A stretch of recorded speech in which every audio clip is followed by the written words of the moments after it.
I stood in my childhood bedroom folding clothes into cardboard boxes while the echo of my father's words still burned in my ears. 20 minutes earlier, during what should have been my sister Emma's college acceptance celebration, he had screamed at me in front of our entire extended family. All you do is you've never given this family anything worthwhile. The silence that followed was deafening. Aunts and uncles stared at their plates. Emma looked mortified. My younger brother Jake just shook his head. Then came the final blow. If you had any pride left, you'd pack up and leave. So here I was doing exactly that, while downstairs the party continued without me. The irony of my father's accusation would have been laughable if it weren't so devastating. Frank had no idea that Rudy, had been the family's financial backbone for the past 10 years. Not since Mom died when I was 18 and he fell apart completely. Sarah, my mother, passed from pancreatic cancer when Emma was only 12 and Jake was 10. While Frank drowned his grief in whiskey and self-pity, someone had to step up. I dropped my plans for college and started a landscaping business with a borrowed mower and a beat-up pickup truck. Those first years were brutal. 18-hour days in the scorching heat, my hands cracked and bleeding, building a client base one lawn at a time. What Frank never knew was that every major expense in our household came from my business income. Emma's private school tuition. That was me writing checks for $8,000 every semester since she was 14. Jake's insulin and diabetes supplies. My credit card month after month because Frank's construction job came with insurance that covered nothing. The mortgage payments when Frank got laid off for 3 months last winter, I handled those too, quietly transferring money into his account so he could make the payments and keep his dignity. I never told anyone because I wanted my siblings to feel secure and loved by their father. I figured Frank was grieving that he'd eventually get back on his feet. Instead, his resentment toward me grew stronger each year. My success highlighted his failures, and rather than feeling grateful, he seemed to take my help as a personal insult. The landscaping company had grown beyond anything I'd imagined. We now had 8 employees and contracts with half the neighborhoods in our suburban Ohio town. I'd bought the house next door and converted it into our headquarters. While Frank stumbled through odd construction jobs and spent evenings at Murphy's Bar, I was building something real. Tonight's explosion had been brewing for months. Frank's drinking had gotten worse since Emma got accepted to State University. Instead of celebrating, he seemed threatened by her success, just like he was threatened by mine. When Aunt Linda praised my work ethic during dinner, calling me the man of the family, something inside Frank snapped. Man of the family, He'd slurred, standing up so fast his chair fell backward. This kid's been living off us for years. All he does is take. Never gave this family one damn thing. Uncle Pete tried to calm him down, but Frank was beyond reasoning. He pointed at me with shaking fingers, his face red with alcohol and rage. You want to know the truth about my son? He's a parasite. Can't even move out of his childhood bedroom because he can't afford his own place. The accusation was so far from reality, it took my breath away. I stayed in the family house because someone needed to make sure the bills got paid and my siblings felt stable. I could have moved out years ago, bought my own place with cash, but I chose to stay because I thought that's what family meant. As I packed my belongings, I found a shoebox under my bed filled with thank you cards from Emma and Jake over the years. Birthday cards thanking Dad for always taking care of everything. Christmas notes appreciating how Dad never lets us worry about money. School achievement awards dedicated to the best father who makes everything possible. My stomach dropped as the truth hit me. Frank had been taking credit for everything I provided. My siblings had no idea their tuition, medical bills, and comfortable lifestyle came from their big brother's 18-hour workdays. They believed their father was their hero and provider. I sat on my childhood bed holding Jake's card from last Christmas. Thanks, Dad, for making sure I never run out of insulin. You're the best father in the world. Jake had written those words while I was working overtime to pay his medical bills. Frank had probably smiled and accepted the praise like he deserved it. The betrayal cut deeper than the public humiliation. Frank hadn't just failed to appreciate my sacrifices, he'd actively stolen credit for them while painting me as a burden. For 10 years, I'd been the ghost keeping this family afloat, and he'd convinced everyone I was the dead weight dragging them down. I finished packing without fanfare or dramatic speeches. No slamming doors or tearful goodbyes. Just methodical efficiency, loading box after box into my truck, while Frank's celebration continued downstairs. The laughter and music felt surreal, like background noise from another universe. My business partner Marcus lived 3 miles away. I called him while loading the last box, explaining I needed to relocate our headquarters immediately. Marcus didn't ask questions, just said he'd start moving equipment tomorrow. That's the kind of partnership we'd built over 5 years based on trust and competence rather than drama and explanations. Emma caught me carrying my toolbox to the truck. Her face was puffy from crying confusion written in her eyes. Rudy, where are you going? Dad didn't mean what he said. He's just drunk and upset about something at work. I'm giving Dad exactly what he wants, I replied, loading the toolbox into the truck bed. Space to be the man of the house without any parasites taking from the family. But this is your home too, she whispered, glancing back at the house, where Frank's voice boomed over the music. You can't just leave over one stupid argument. Jake appeared beside her, his diabetes testing kit in his hand. Even at 20, he had to check his blood sugar constantly, a routine I'd been funding since his diagnosis at 15. Dad gets crazy when he drinks. Just wait until morning and he'll apologize. Looking at my siblings, I realized they genuinely had no idea about the financial reality of their lives. They thought Frank's sporadic construction income covered everything. They believed their comfortable middle-class lifestyle was normal, that every parent provided private school education and unlimited medical care without struggle. Take care of yourselves, I said, climbing into the driver's seat. And don't worry about Dad. He'll figure everything out. The apartment I'd rented across town was already furnished. I'd been planning this move for months, not because of family drama, but because it made business sense to live closer to our new commercial district. Now it felt like a refuge, a clean space without decade-old resentments and unspoken obligations. My new neighbor was Mrs. Patterson, a retired high school English teacher, who was watering her porch plants when I unloaded my boxes. She had kind eyes and silver hair pulled back in a neat bun, the type of woman who'd probably taught half the town to read. Moving in, she asked with genuine warmth, "Welcome to the neighborhood. I'm Dorothy Patterson, lived here 32 years. Rudy, I replied, appreciating her straightforward friendliness. Just needed a change of scenery. She nodded like she understood more than I'd said. Sometimes a change of scenery is exactly what the soul needs. Fresh starts can be powerful medicine. Over the next few days, relatives who'd witnessed Frank's outburst called to check on me. Aunt Linda was mortified, Uncle Pete was angry, and Cousin Beth wanted to know if I needed anything. They'd all seen Frank's performance and recognized it for what it was, but none of them knew the financial details that made his accusations so grotesquely unfair. I kept working, kept building, kept my mouth shut about the money.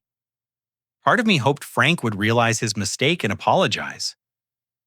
Another part wanted to see how long the family could maintain their lifestyle without my silent support. I decided to continue the payments for one more month, giving them time to adjust before reality hit. Emma called 3 times during my first week away, asking when I was coming home. Her voice carried a nervous edge I'd never heard before, like she sensed something fundamental had shifted, but couldn't identify what. I kept my answers brief and non-committal, focusing on work and my new routine. Then came the call that changed everything. Emma's voice was shaking when she told me what Frank had been saying around town. Rudy, people are asking me weird questions about money. Mrs. Henderson from the bank said Dad told her You'd been borrowing money from the family for years. And Mr. Murphy from the bar said Dad claimed you never paid rent and were constantly asking for loans. My blood turned to ice. Frank wasn't just taking credit for my contributions, he was actively rewriting history to make me the villain of his story. In his version, I was the family burden who'd finally been kicked out for my own good. That's interesting, I said, keeping my voice steady while my mind raced. What else has Dad been telling people?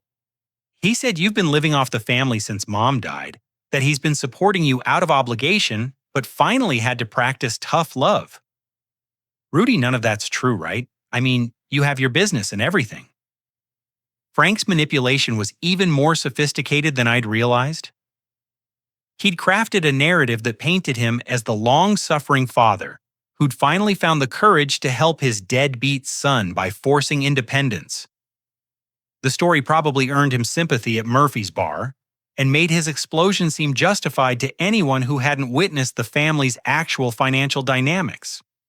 Don't worry about what Dad tells people, I said finally. The truth has a way of coming out eventually.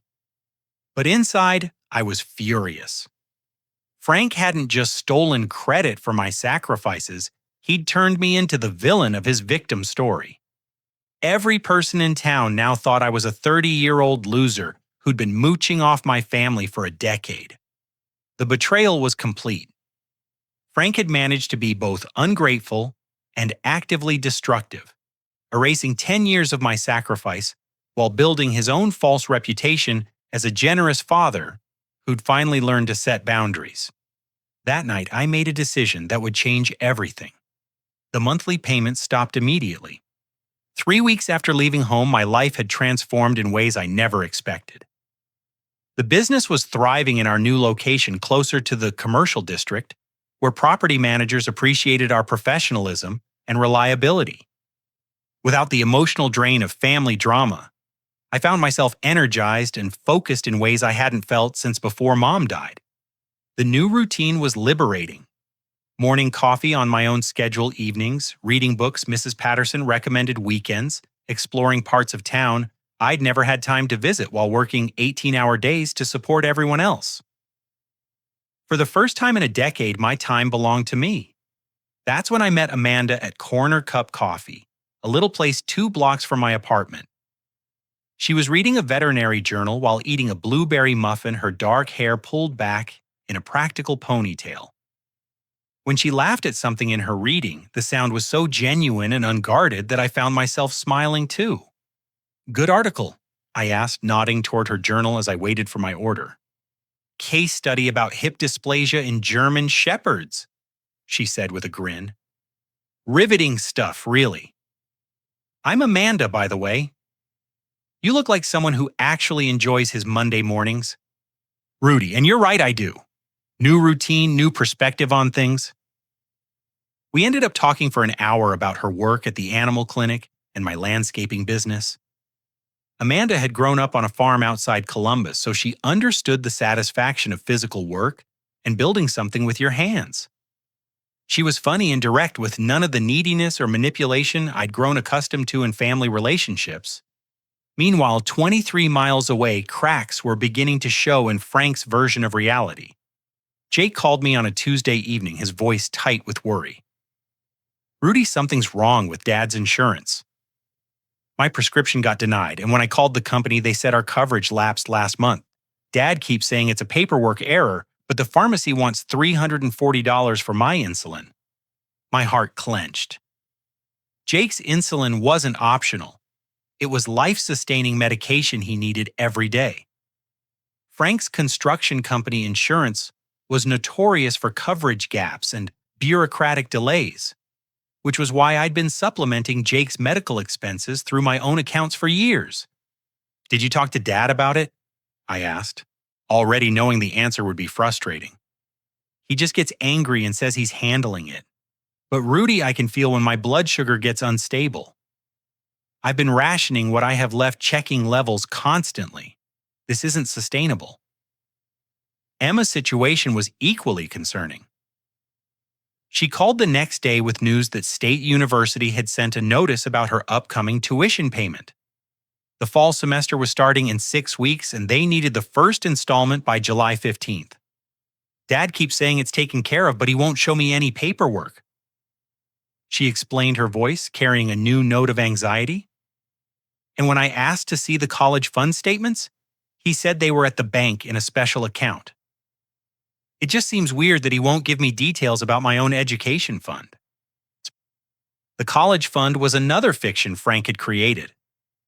Emma's tuition came directly from my business checking account, transferred monthly to appear like systematic planning rather than ongoing support.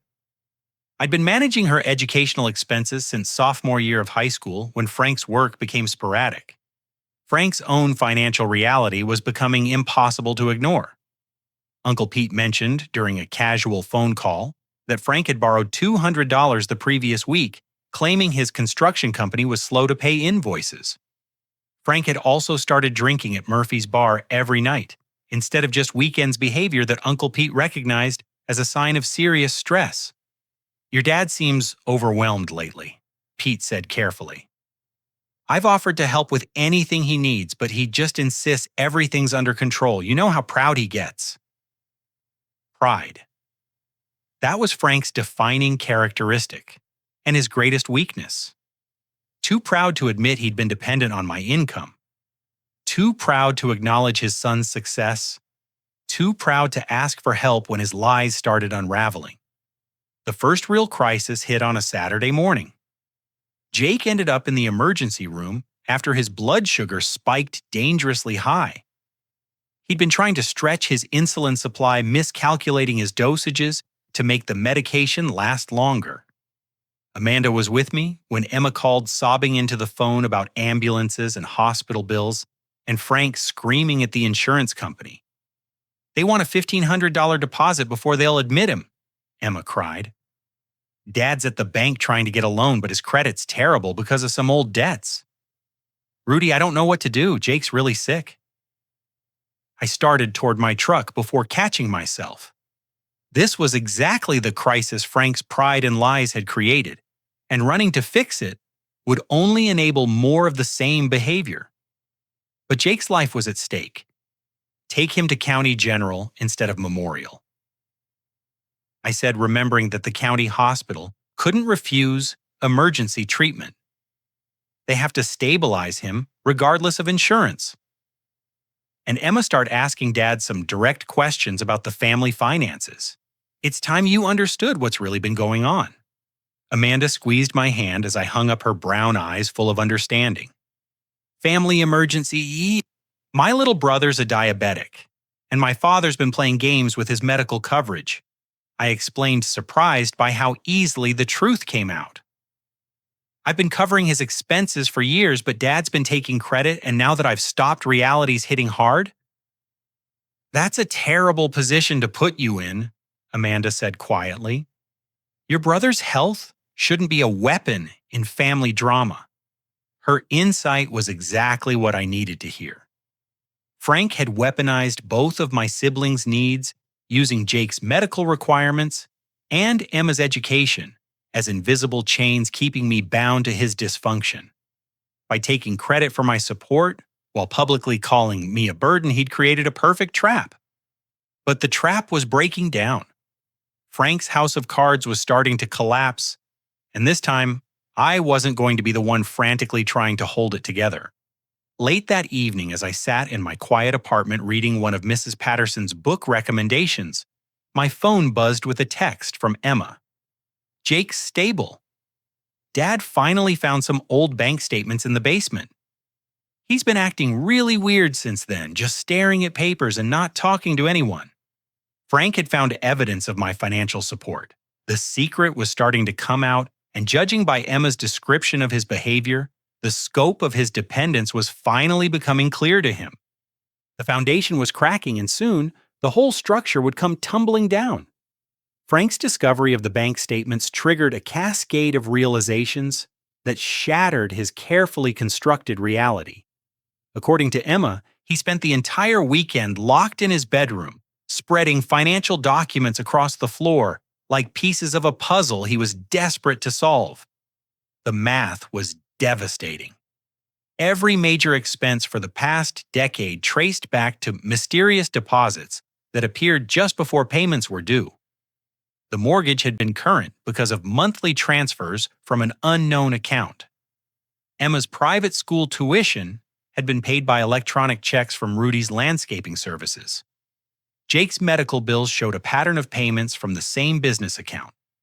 Frank's construction income barely covered utilities and groceries. Everything else, the entire foundation of their comfortable lifestyle, had been subsidized by the son he'd called a parasite. Uncle Pete called me Tuesday morning with an update that was both satisfying and heartbreaking. "Your father's been drinking heavily since Saturday. Missed 2 days of work already this week.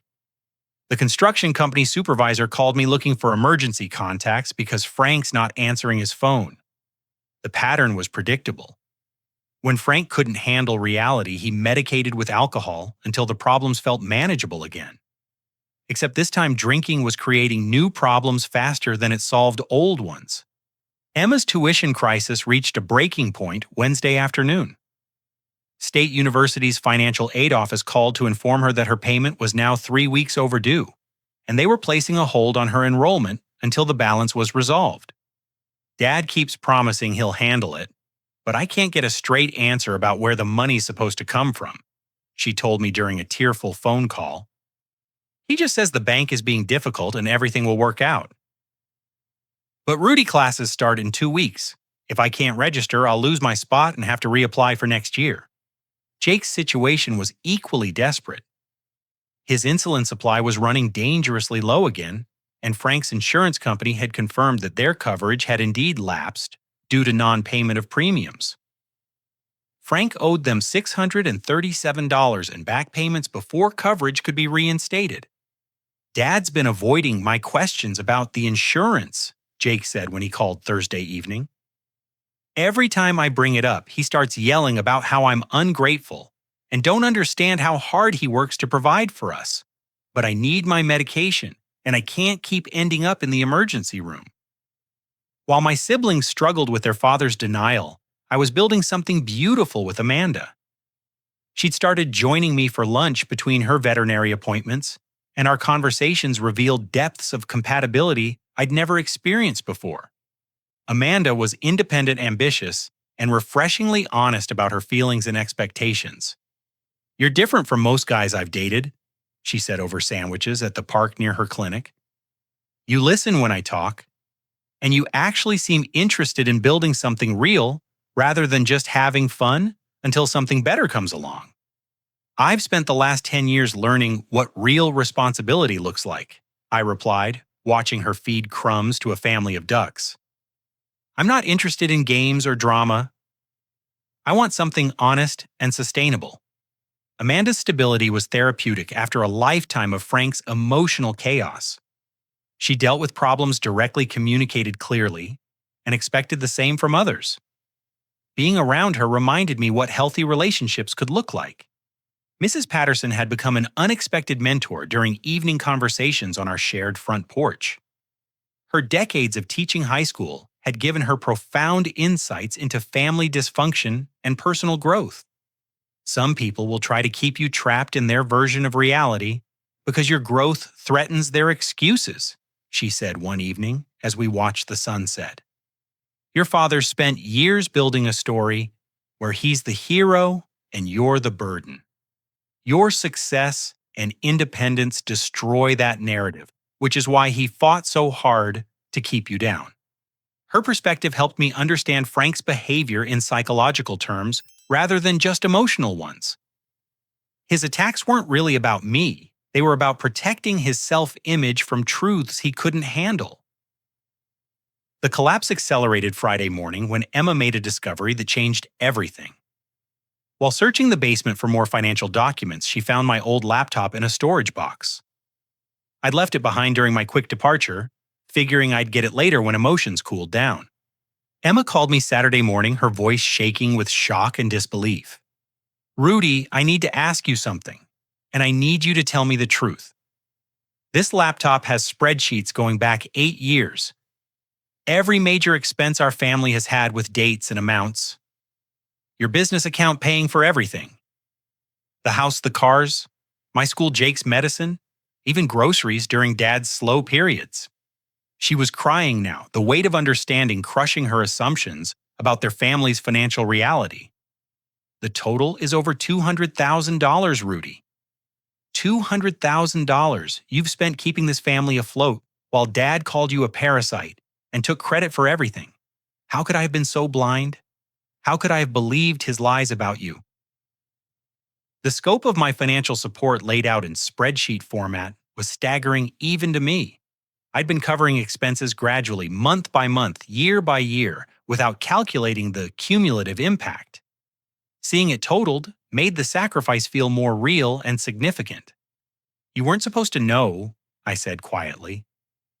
I wanted you and Jake to feel secure and loved. I figured Dad would eventually get back on his feet after Mom died, and then we could transition the responsibilities back to him. But he never got better, did he? Emma whispered.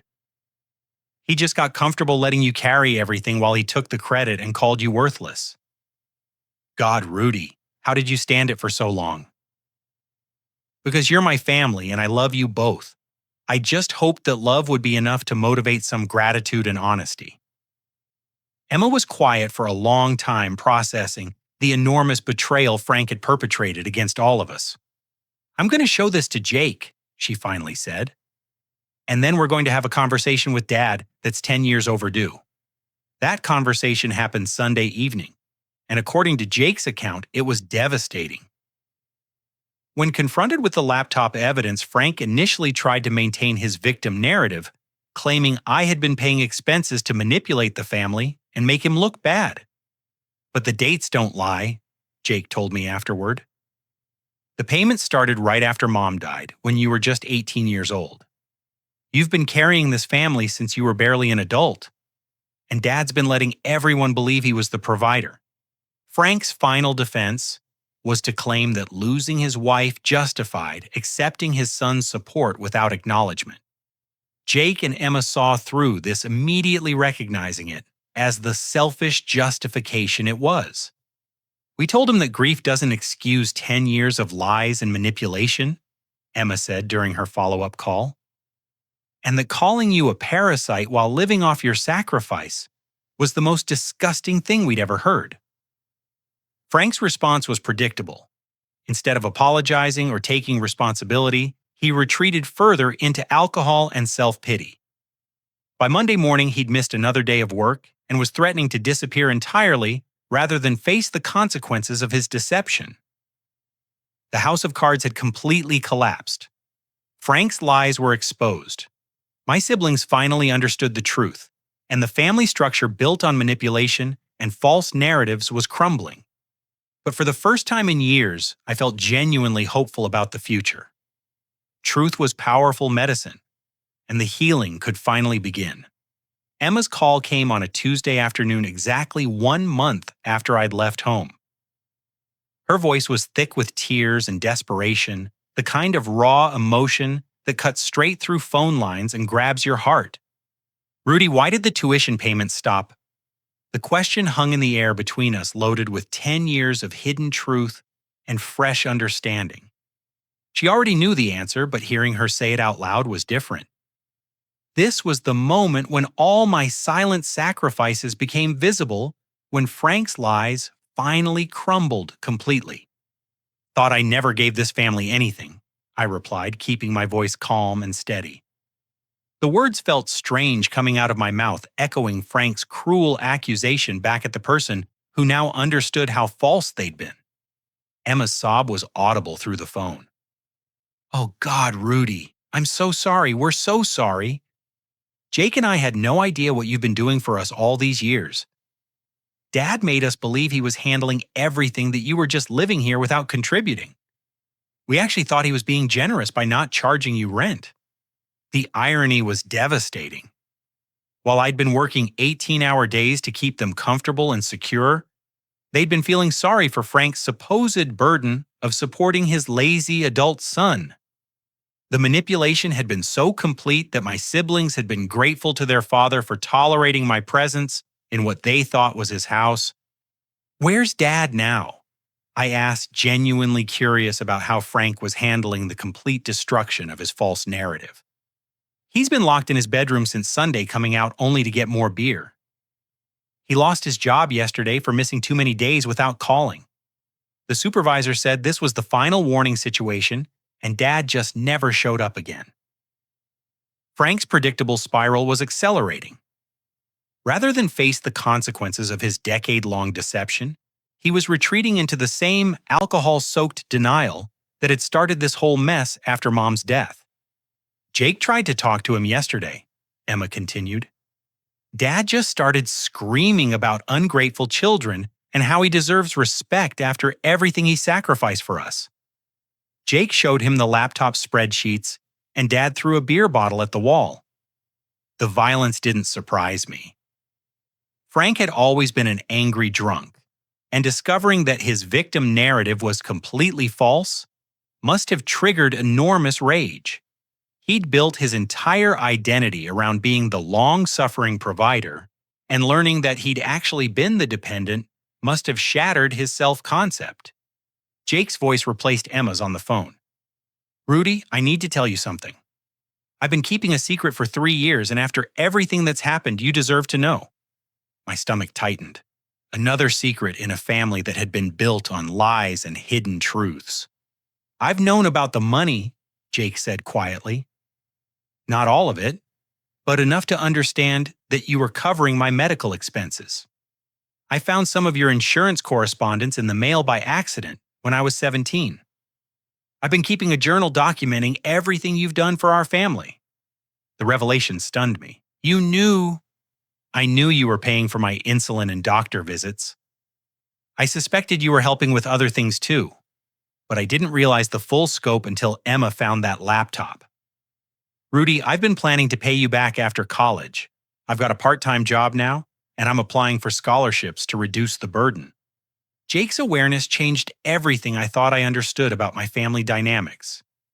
While Emma had been genuinely deceived by Frank's lies, Jake had been silently witnessing my sacrifices and planning his own form of gratitude and repayment. "Why didn't you say anything?" I asked. "Because I was scared," Jake admitted. "Scared that if Dad knew you were supporting us, he'd feel even worse about himself and drink even more.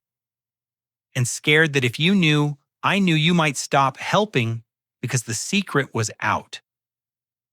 I needed my medication, but I also needed you to know that somebody in this family appreciated what you were doing." Jake's diabetes management had actually improved over the past month, not because of better medication access, but because taking responsibility for his own care had made him more diligent about monitoring and lifestyle choices. Frank's neglectful approach to Jake's condition had been enabling poor self-management. "I'm working 25 hours a week at the tech support company near campus," Jake explained. "It's not enough to cover everything yet, but it's a start. I'm learning to be independent instead of just depending on Dad's promises and your silent support." The conversation revealed how differently my siblings were processing Frank's betrayal. Emma felt overwhelming guilt for believing his lies and treating me like a burden. Jake felt anger at Frank's manipulation, but also determination to prove he could take responsibility for his own life. "We're both moving out," Emma said, taking the phone back. "I transferred to community college and got a part-time job at the library. It's not the 4-year university experience I planned, but I can pay my own way and transfer back to state once I've saved enough money." Their independence was exactly what I'd hoped my support would eventually enable.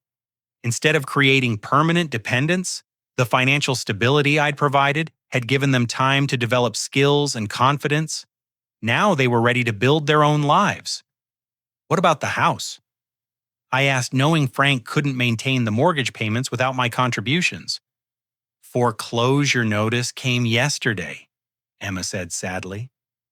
"Dad owes 3 months of back payments plus penalties."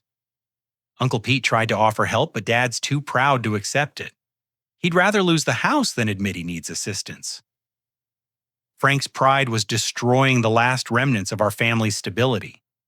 Rather than accepting help and rebuilding honestly, he was choosing to let everything collapse rather than acknowledge his dependence. There's something else, Jake added. Dad's been telling people around town that you abandoned the family during a financial crisis.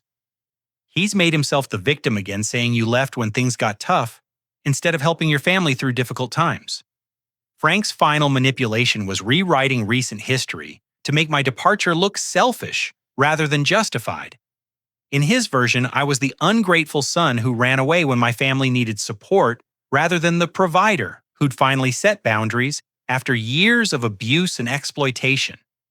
Let him tell his stories, I said, feeling surprisingly calm about Frank's continued lies. The truth has a way of coming out, and the people who matter will figure out what really happened.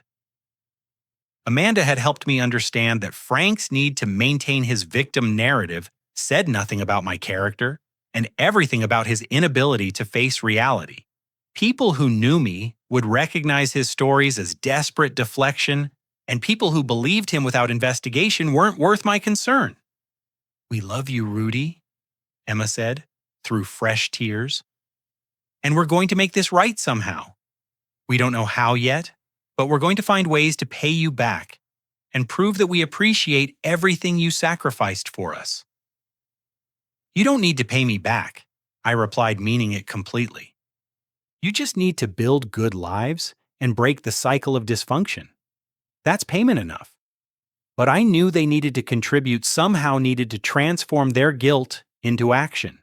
Taking responsibility for their own futures was exactly the kind of payment that would honor my sacrifices and prove they'd learned from this devastating experience.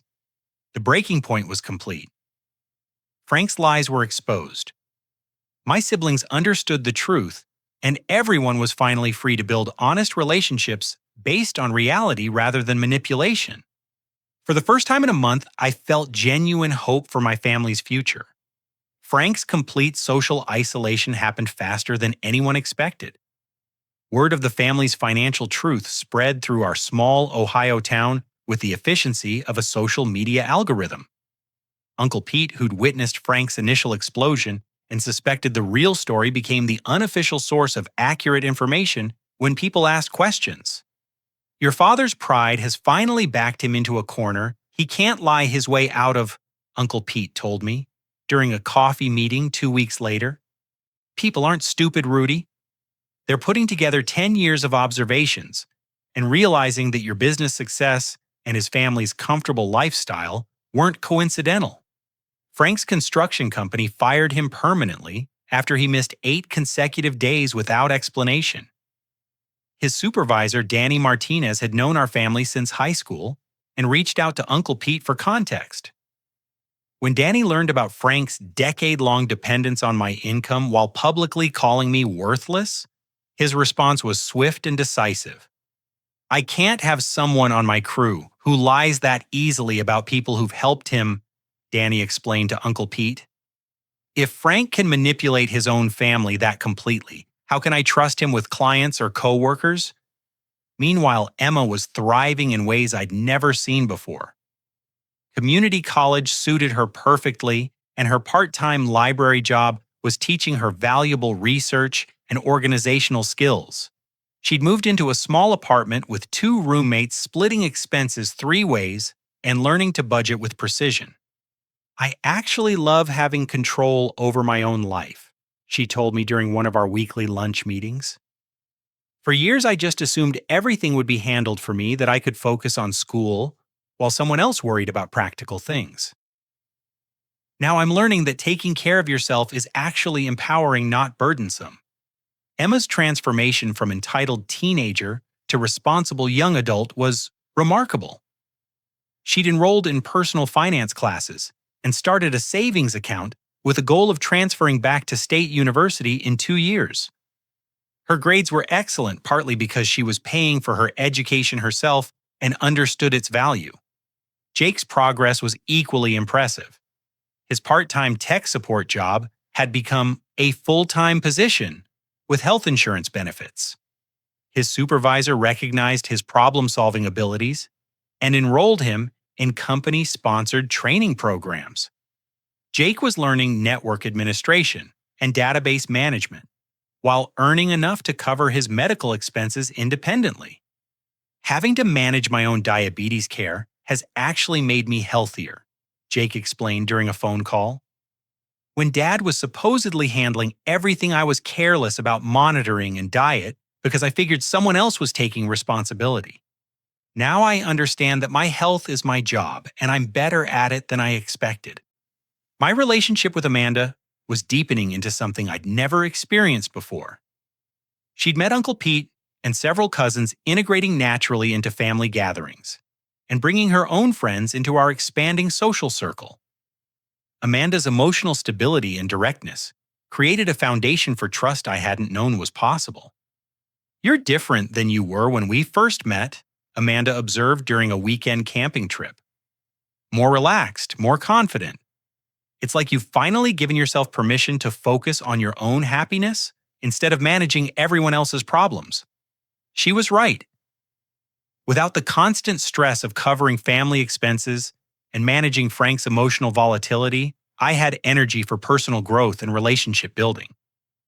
The landscaping business was expanding steadily, and I was considering opening a second location in the neighboring county. Uncle Pete had organized family meetings to discuss supporting Emma and Jake without enabling Frank's continued dysfunction.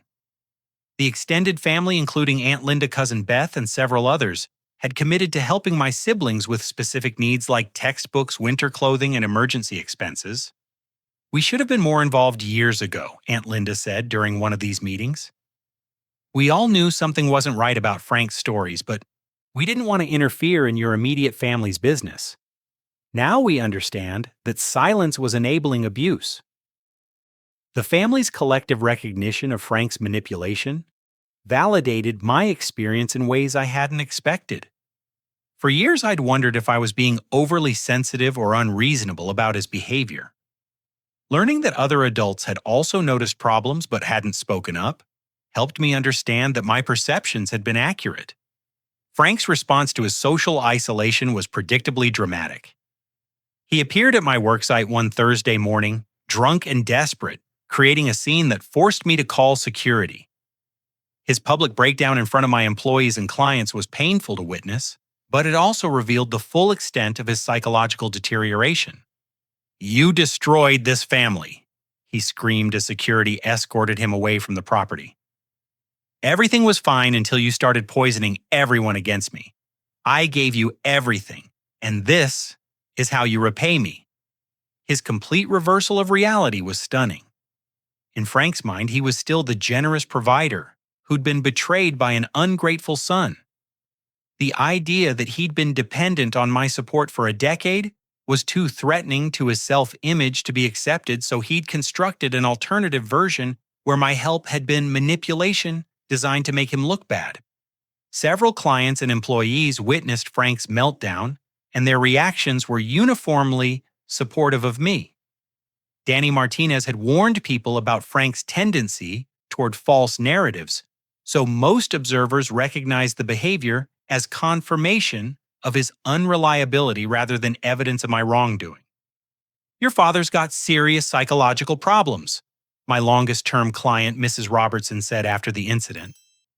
"I've been watching your family for years, wondering how you managed to keep everything together while building such a successful business. Now I understand what you were dealing with." The community's support was overwhelming and healing. People who'd known our family for years were connecting dots they'd noticed, but never discussed recognizing patterns of behavior that made Frank's accusations seem obviously false. Emma and Jake's joint letter arrived on a Friday evening, handwritten on quality stationery that reflected the thought and care they'd invested in their words. "Dear Rudy," it began, "we've been trying to find ways to express our gratitude and remorse for years of blindness to your sacrifices. We've also been planning concrete ways to honor what you've done and prove that we've learned from this experience. They'd outlined specific goals for repaying my financial support over the next 5 years, along with plans for their own education and career development. More importantly, they'd articulated their understanding of how Frank's manipulation had damaged our family relationships and their commitment to building healthier patterns going forward. We want you to know that we're grateful, not just for the money, but for the example you set of responsibility, generosity, and quiet strength. We're going to spend the rest of our lives trying to live up to the standard you showed us. Frank's continued decline was tragic, but no longer my responsibility to manage. He'd entered court-ordered alcohol treatment after his arrest for public disturbance, but his participation was reluctant and focused on blame rather than accountability. The reckoning was complete. Frank's lies were exposed. His manipulation was recognized, and the family was rebuilding on foundations of honesty rather than deception. My siblings were learning independence and responsibility. The community understood the truth, and I was free to focus on building my own future. Justice wasn't revenge, it was simply the natural consequence of truth finally being told. 6 months later, I stood in my expanded business headquarters, watching my 12 employees finish the final landscaping installation for the new municipal park project. The contract was worth $250,000 and had established my company as the premier landscaping service in 3 counties. What had started as a desperate teenage attempt to support my family had grown into something I genuinely loved and was proud of. Frank had completed his court-ordered alcohol treatment program and written me a letter that arrived on a Tuesday morning in March. Unlike his previous communications, which had been full of excuses and blame shifting, this letter was different. His handwriting was steady, his words were carefully chosen, and the content reflected genuine accountability. Rudy, it began. I've spent 4 months in therapy trying to understand how I became someone who could take credit for his son's sacrifices while calling him a parasite.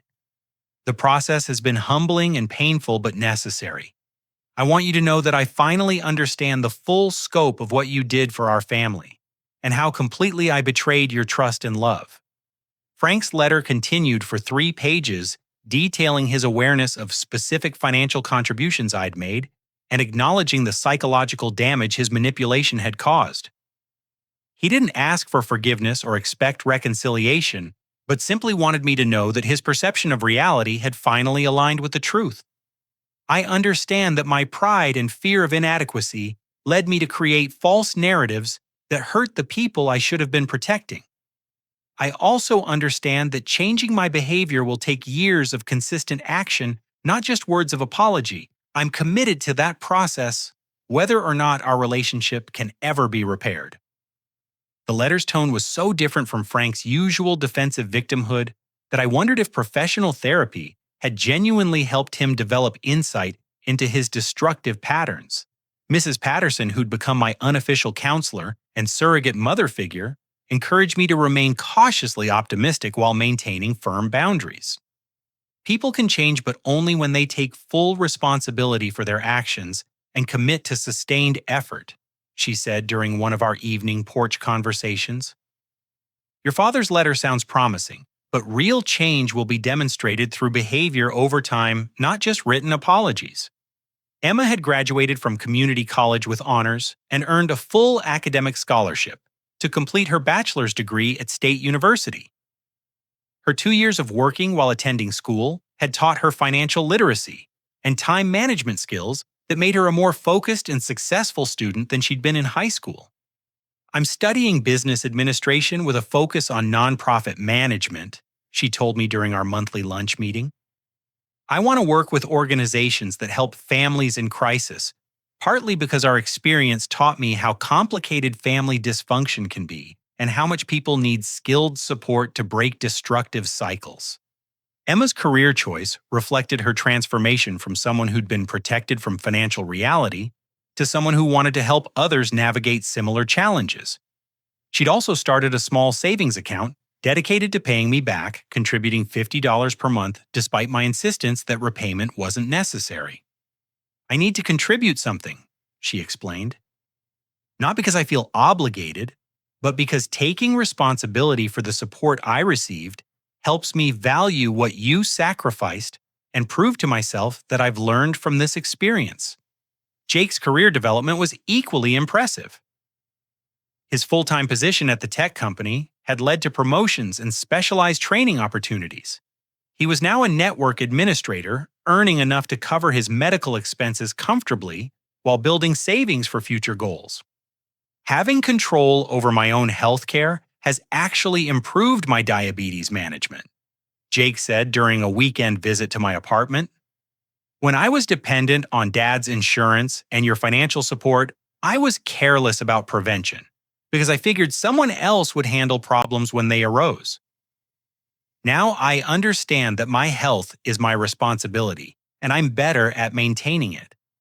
Jake had also started contributing to the family repayment fund, adding $75 per month to Emma's contributions. Their joint efforts weren't making a significant dent in the total amount I'd spent supporting them, but their commitment to taking responsibility was meaningful beyond the monetary value. Amanda and I had been planning our wedding for the spring, and her integration into my extended family had been seamless and natural. Uncle Pete was officiating the ceremony, Aunt Linda was coordinating flowers, and Emma was serving as wedding coordinator, while Jake handled the music and sound system. Your family is so much more functional now that Frank's manipulation is out in the open, Amanda observed while we addressed invitations. Everyone can relate to each other honestly instead of navigating around lies and false narratives. She was right. Family gatherings were relaxed and genuine, now focused on current events and future plans, rather than the careful avoidance of topics that might trigger Frank's defensiveness. Emma and Jake were building healthy relationships with extended family members who no longer felt obligated to protect Frank's version of reality. Frank's supervised visit happened on a Saturday afternoon in April, coordinated through Uncle Pete, and conducted at a neutral location. Frank looked older and thinner than I remembered, but his eyes were clearer, and his demeanor was calm rather than defensive. "I don't expect forgiveness," he said simply, "but I wanted you to know that I understand what I did to you and to our family. I spent 10 years living off your sacrifice while convincing myself I was the victim of your success. That level of self-deception required me to attack your character to protect my own self-image." Frank's insight was remarkable compared to his previous complete denial of reality. Therapy had apparently helped him understand the psychological mechanisms behind his manipulation and blame shifting. "I'm working with a counselor on making amends to other people I've hurt over the years," he continued. "Not to earn forgiveness, but to take responsibility for the damage I've caused and try to prevent similar harm in the future." Our conversation lasted an hour and covered topics we'd never been able to discuss honestly before. Frank acknowledged specific instances of financial support I'd provided and recognized how his credit stealing had damaged my relationships with Emma and Jake. He also expressed understanding of why I'd needed to leave and set boundaries. "You saved this family by refusing to enable my dysfunction," Frank said as we prepared to part ways. "I was destroying everyone with my lies and manipulation, and you broke the cycle by walking away when I crossed the line." Frank's wedding attendance was limited to the ceremony itself, sitting in the back with Uncle Pete and leaving immediately afterward. His presence was appropriate but unobtrusive, acknowledging his family connection while respecting the boundaries that protected everyone's emotional well-being. Emma and Jake's joint wedding speech brought tears to many guests' eyes as they publicly acknowledged my years of support and explained how Frank's manipulation had been exposed and addressed. Their honesty about our family's dysfunction and healing process was brave and therapeutic. Our brother taught us that love sometimes requires difficult choices, including the choice to step away from people who abuse your generosity, Emma said to the gathered friends and family. He also taught us that taking responsibility for your own life is empowering rather than burdensome. The wedding reception featured a slideshow of family photos that told the real story of our relationships, including pictures of me working on various projects while Emma and Jake helped with simple tasks. The visual evidence of our family's actual dynamics contradicted Frank's false narratives more effectively than any verbal explanation could have. Amanda's toast reflected her understanding of my character and our relationship's foundation. Rudy has taught me that genuine love requires both generosity and boundaries, both support and accountability. He's shown me what it means to build something lasting through consistent effort and honest communication. I'd established a scholarship fund for children from broken families, specifically designed to help teenagers whose family dysfunction had disrupted their educational opportunities. The fund was managed through the local community foundation and had already helped 6 students continue their education, despite chaotic home situations.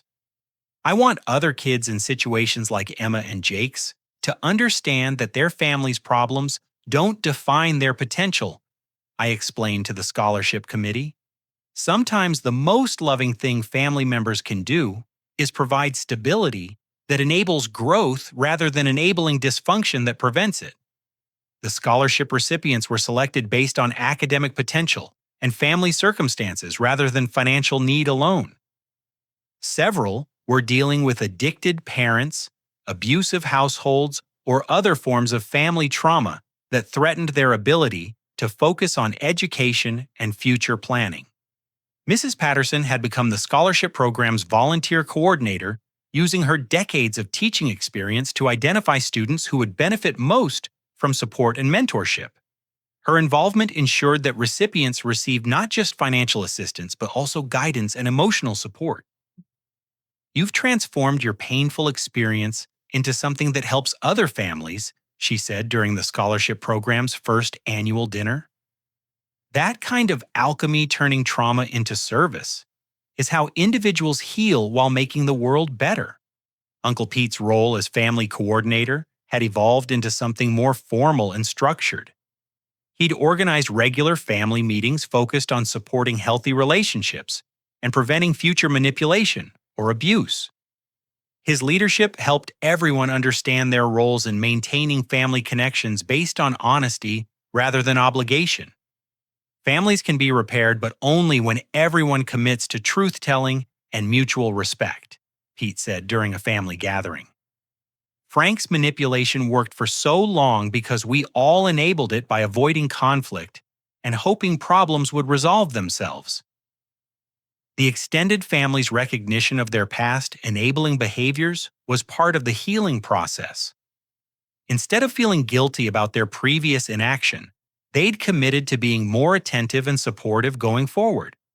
Emma's nonprofit management studies had led to an internship with an organization that helped families navigate financial crises and domestic abuse situations. Her personal experience with family manipulation made her particularly effective at recognizing patterns and helping clients develop safety plans. I understand how difficult it is to see abuse clearly when you're living inside it, Emma told me during a recent conversation about her work. My experience with Dad's manipulation helps me recognize similar patterns in other families and help people understand that they're not crazy or ungrateful for feeling hurt by people who claim to love them. Jake's technology skills had evolved into cybersecurity expertise, and he was pursuing certifications that would qualify him for higher-level positions. His goal was to eventually start his own information security consulting business, inspired by watching my entrepreneurial success. You showed me that building something yourself is more satisfying than depending on other people's systems, Jake explained. I want to create security for my own future, rather than hoping someone else will provide it. Both of my siblings had developed the independence and self-reliance that I'd hoped my support would eventually enable. Instead of creating permanent dependence, the financial stability I'd provided had given them time to develop skills and confidence for building their own lives.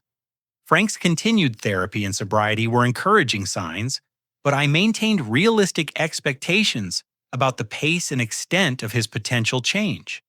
His decades of manipulation and blame shifting would take years to fully address, and trust would need to be rebuilt through consistent actions rather than apologies. I'm grateful for Dad's progress, but I'm not dependent on his change for my own happiness. I told Amanda during a quiet evening at home. He can continue growing or he can relapse into old patterns, but either way, my life is built on foundations that don't require his approval or participation. The business continued expanding with new contracts in commercial property management and residential development projects. My employees were loyal and skilled, many of them people who'd started with basic landscaping knowledge and developed into specialists in irrigation design and project management. This company has become something I never imagined when I started with a borrowed mower and a desperate need to pay my family's bills. I reflected during our annual employee appreciation dinner. We've built something that serves our community while providing good careers for everyone involved. Amanda's veterinary practice was thriving as well, and we'd started discussing plans for buying property where she could expand her facilities, while I could add nursery operations to the landscaping business. Our shared vision of building something lasting together felt natural and exciting. The life lesson that emerged from our family's crisis was complex but clear. Sometimes the most loving thing you can do is refuse to enable dysfunction, even when it means watching people you love struggle with consequences. True love requires both support and accountability, both generosity and boundaries. And you can't save people from themselves, but you can refuse to be destroyed by their choices, Mrs. Patterson had said during one of our early conversations.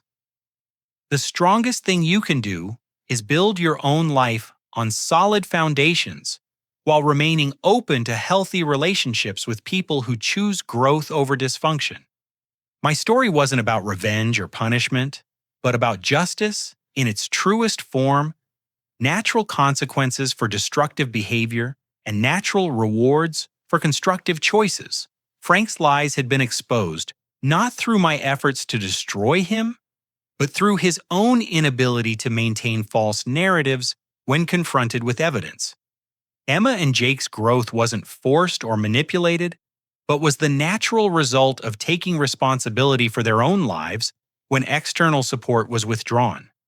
Their transformation from entitled dependence to grateful independence proved that people can change when they're motivated by reality rather than enabled by others' sacrifice. The family's healing wasn't complete or permanent, but it was real and grounded in truth rather than comfortable lies. We'd all learned that sustainable relationships require honesty, even when honesty is painful, and that real love sometimes demands difficult choices that create space for growth.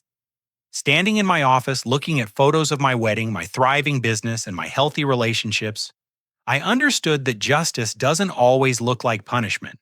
Sometimes justice looks like truth, being told consequences being faced, and people being free to build authentic lives based on reality rather than manipulation.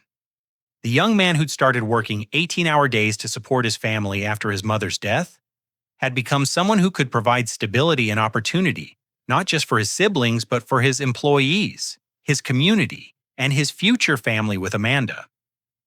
The story that began with Frank's cruel accusation had ended with the discovery that I'd given my family everything, including the courage to finally face the truth and build something better. Have you ever found yourself supporting someone who took credit for your sacrifices while calling you worthless? What would you do if you discovered that your generosity was being used to enable someone else's lies and manipulation? I'd love to hear your thoughts in the comments below. If this story resonated with you, please like this video. Subscribe to the channel for more stories about family dysfunction and healing, and share it with someone who might need to hear that setting boundaries isn't selfish. It's necessary for everyone's growth.